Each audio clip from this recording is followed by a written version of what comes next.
reci mi istinu. Jesi li ti započela razgovor s tim likom? O Bože, Leone, znaš kako se ti smrtnici ugledaju na nas?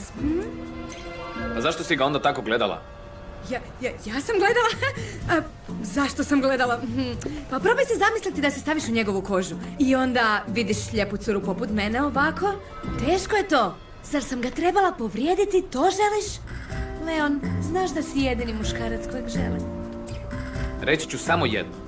Zamisli načas što bi obično pučanstvo mislilo o tebi i tom dečku. Samo razmisli. Pa to su besmislice. Kažem ti da nemam nikakve veze s njim. Okej? Teorija harmonije...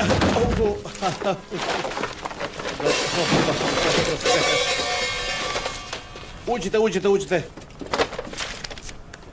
U redu. Dobra večer svima. Zauzmite svoja mjesta, molim vas.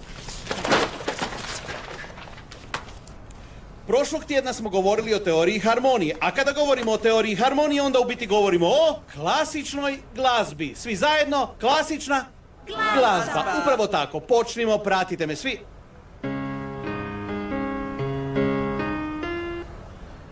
Ne.